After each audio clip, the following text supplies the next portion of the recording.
मध्य प्रदेश के ऊर्जा मंत्री प्रद्युम्न सिंह तोमर अपने अलग अंदाज के लिए जाने जाते हैं। ऐसे में ग्वालियर कलेक्ट्रेट में अचानक निरीक्षण करने पहुंचे ऊर्जा मंत्री का सख्त अंदाज भी देखने को मिला। इस दौरान कलेक्ट्रेट में अपनी समस्याओं को लेकर आए लोगों का ऊर्जा मंत्री ने हालचाल जाना, तो वहीं अलग अलग विभागों के अधिकारी कर्मचारियों की टेबल पर पहुंचकर शिकायत लेकर आए लोगों की जुड़ी समस्याओं का निराकरण भी कराया और कार्य में लेट लतीफी होने पर संबंधित अधिकारियों और कर्मचारियों को लापरवाही बरतने पर कड़ी फटकार भी लगाई। दरअसल प्रदेश के ऊर्जा मंत्री अचानक ही ग्वालियर कलेक्ट्रेट कार्यालय पहुंच गए, जहां कलेक्ट्रेट परिसर में चहलकदमी करते हुए उन्होंने अपनी शिकायत लेकर पहुंचे लोगों से आम व्यक्ति की तरह बातचीत भी की और उनकी समस्याओं को जानने का प्रयास भी किया। खास तौर पर ऊर्जा मंत्री अलग अलग विभागों के कमरों में पहुंचे, जहां उन्होंने कर्मचारियों की कार्यगति को जांचने और परखने का काम किया।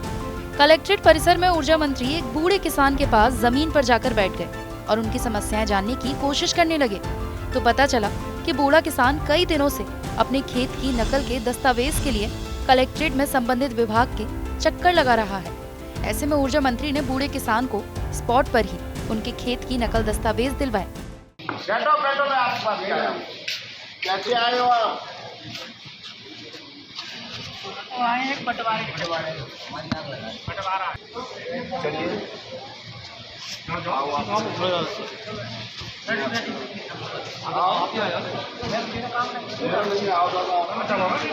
मैं प्रद्युम्न तोमर।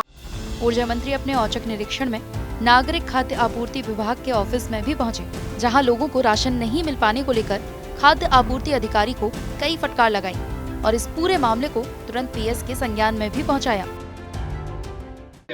नहीं, ये शिकायत मेरे पास नहीं आया है। नहीं सही कर रहा, क्या कर रहा है? सर सामान नहीं है उसमें भी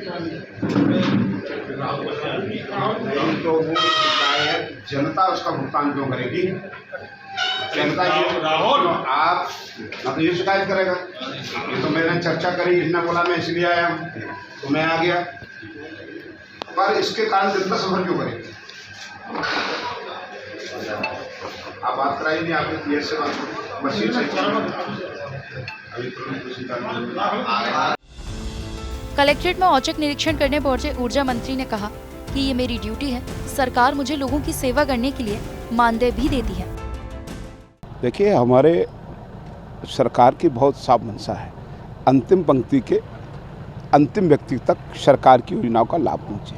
हमारे के प्रदेश के यशस्वी मुख्यमंत्री माननीय डॉक्टर मोहन यादव जी ने 2 बार राजस्व अभियान चलवाया, उनकी समस्याओं का निदान हुआ।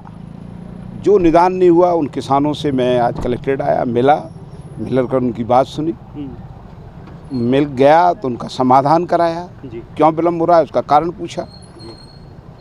लोकसभा गारंटी केंद्र में गया, सरकारी की योजनाओं का लाभ सही समय में मिल रहा है कि नहीं मिल रहा है। खाद्य फूड विभाग में गया, वहाँ पर भाई राशन के संबंध में जब पॉस मशीन अगर ख़राब है तो लोगों को राशन नहीं मिलेगा। सरकार राशन जब दे रही है तो उसमें विलम्ब क्यों? पॉस मशीन को ठीक करवाने के निर्देश दिए और एक मशीन तो तत्काल ठीक हो गई, अभी मुझे तत्काल बताया गया। यही ड्यूटी है मेरी, इस सेवक की ड्यूटी है ये। सरकार मुझे जनता के पैसे में से 2.25 लाख रुपए का मानदेय देती है लगभग, तो ये मेरा कर्तव्य है, ड्यूटी है जो मैं कर रहा हूँ। ग्वालियर से धर्मेंद्र शर्मा की रिपोर्ट, TV9 मध्य प्रदेश।